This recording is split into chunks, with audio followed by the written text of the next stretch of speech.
Up next is a movie called AG, AAG. This was the first Bollywood movie ever to make it into the IMDb Bottom 100.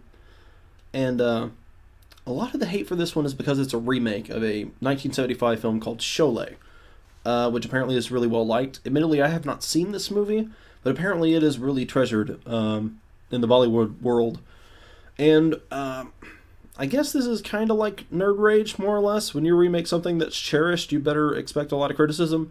And even before this movie was released, it faced a lot of problems. In the sense that they were initially trying to use the actual name of the original movie and have it an official remake. And that got shut down because people were very displeased at the idea that this guy was remaking that. And this is kind of, I guess, comparable to someone trying to remake Hitchcock. Usually we'll get people not super happy about that. So yeah. It happened, though. And it would really help if I'd actually watched the Sholay to know what is wrong with this. But there's so much wrong with it anyway that I feel like it would have been a bad movie regardless of source material. So, yeah. Let's start with the first problem with this thing is it's way, way, way too long. I think this is 2.5 hours long for what is essentially... it's a crime movie, but kind of it's got some humor elements in it too. Or maybe it's just excessive comic relief. You've got these two guys that are like best friends. I don't know if they're brothers. I think they're just friends. One of them sort of a comic relief, sort of jokey guy, and the other guy's more serious. They help some cop capture or defeat some crime lord, and then they wind up being arrested because they worked with the crime lord previously and got like a year in jail. And that's like the opening to the movie. The opening of this movie goes on a long time. Like, I thought the movie was well introduced after this thing. Like, it sort of starts you with one plot, and then it wraps it up, and then it's like, well, new with another plot now. So they go to jail for a year and then come out, and then the cop is waiting for them. And apparently over the course of that 1 year, a whole nother story happened that's got nothing to do with them. There's this super crime boss that their cop buddy managed to capture or something, but then he broke out of prison and then, like, wanted vengeance against the dude because he killed his brother in the course of apprehending him. And you've got a bunch of, like, counter-vengeance stuff going on because the crime lord guy killed, like, his family, the cop's family, and then cut off the cop's hand and all this other stuff. So there's, like, dueling vengeances, basically, was what's going on here. So, yeah, there's lots of hate and vengeance going both ways. And more or less, because he doesn't have a hand anymore, I guess is the reasoning, the cop decides to enlist these two dudes once again for the promise of lots and lots of money to basically hunt down and kill this super bad guy. Speaking of which, the super bad guy is the only entertaining acting in this movie. He plays it so hammy and is actually pretty good. For the most part in this movie is pretty good. Whenever he's on screen, the movie's watchable, but otherwise not so much. The guy who plays the cop isn't so bad either, but not nearly on the same level. But everybody else is horrible in this movie. I don't know if it's just a matter of a lot of miscasting or what, but these people did not fit. They didn't either didn't fit or were not interesting in any way.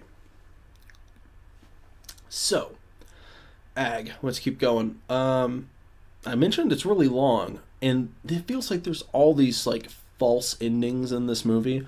Like, it builds up, and then the bad guy comes and attacks this town, and they've enlisted everyone to help, and then he gets one of them captured and is like, I'm gonna kill him, and then there's this big thing that feels like it's a climax, and then everything sort of goes back to where it was, and then they do it again. It's not a good structured movie. Like, it's not like a big climax and then a resolution. It's like this. It's a wave through this whole movie, and I had no idea when it was gonna end. It just kept going. And, got to do better than that. Unless you are a riveting movie, you cannot get away with that. And this was not a riveting movie.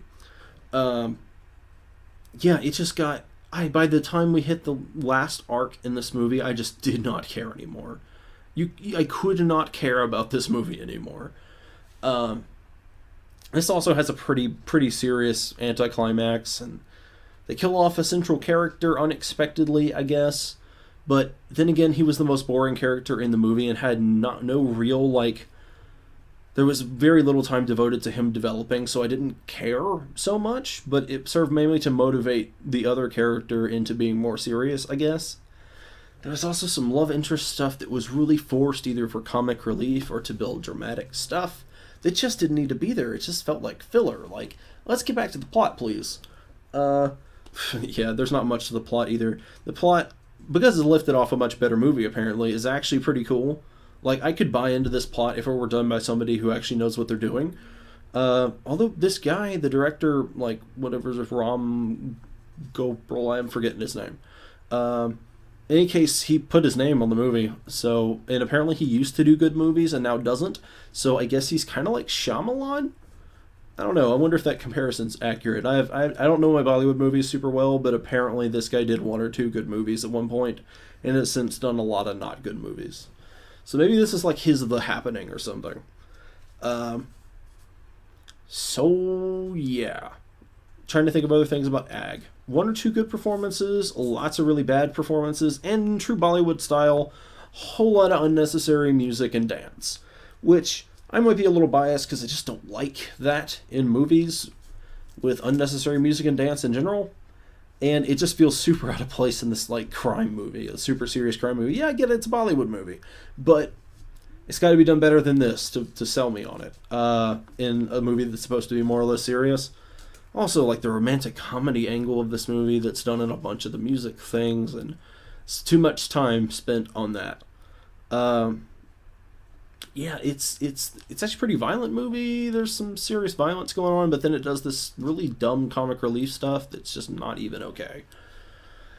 Oh, there's a lot of bad acting from a lot of angles and a lot of unnecessary characters and a lot of too much movie. This could have been edited a lot, and it wasn't, sadly. I want to say I've at least reviewed a Turkish movie, but there's been an increasing trend of foreign movies in the bottom 100, which I think is a good thing. It should be more representative of, like, global cinema. At the same time, it's harder to find the bad movies from overseas, particularly because they don't get released typically. If there's a really bad, unsuccessful movie in, like, Turkey or like, Denmark or something, it's pretty unlikely that that's going to get a Western release, like in Region 1. And that makes it difficult to find copies of it with even subtitles sometimes. So I've had to really push a lot of these foreign movies back until I could find, like, copies. And really a lot of these are hard to find. Real hard to find. This one was one of the easier ones because it's on Netflix. But that is not the case with all these. I'm trying to find them, but, you know, so far so not great. Movies like Daniel Del Zabur, which is an Uli Lummel, who I reviewed Zombie Nation of his. Very hard to find in any kind of English subtitle or anything. But there's a few more Bollywood movies that have been sneaking in there. Gunday is on Netflix, wound up in the top of the bottom 100. I've talked about that before. That was sort of a social media campaign to tank the movie rankings because of an offensive depiction of a revolution, I believe. I need to watch that movie to figure out what's up. But apparently that's also a super long movie, so I'm not super excited about it. But yeah, overall, I'm really happy. Like, this was the start of a trend of Bollywood getting its bad movies represented in the list, which is something you don't see much in other rankings of bad movies. It's usually very Americo-centric. You don't see a lot of foreign movies. Like, I've noticed that on the list quite a bit. We've got a lot of, you know, bad Italian movies. You've got some bad, there's like Fat Slags, which is a really bad British movie. Again, Turks in Space, things like that. A couple Turkish movies. You've got a couple of Bollywood movies. And even some that I still can't find, like Danes Without a Clue, which is a Danish movie. That's a good thing. These are bad movies, but a good thing that they're represented in the list. And one of the things I really like about the IMDb Bottom 100, we're getting a more universal, worldly voice in the rankings, which is cool. But on the downside, I had to watch Ag, so yeah, there's a downside to it.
काम क्या है?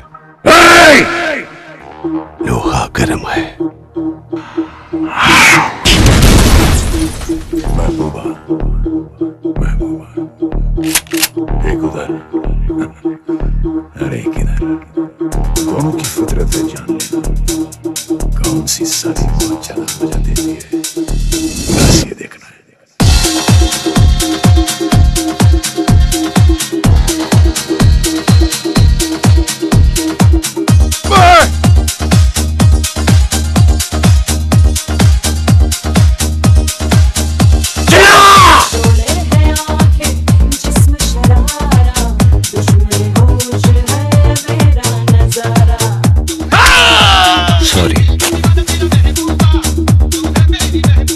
डर के जीने से तो मौत बेहतर है।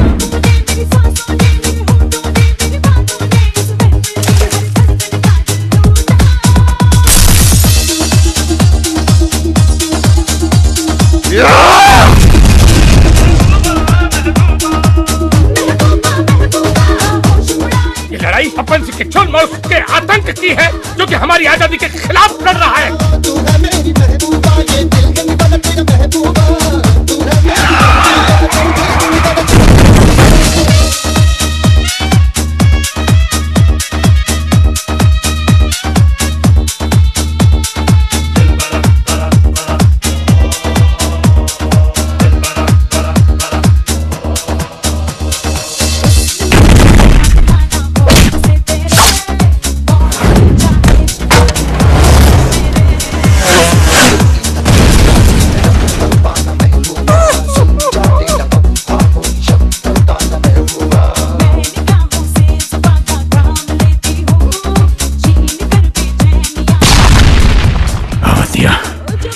चिंगारी को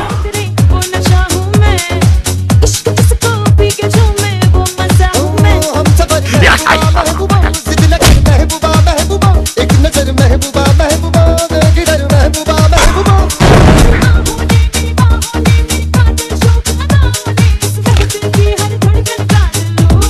क्या रहा है?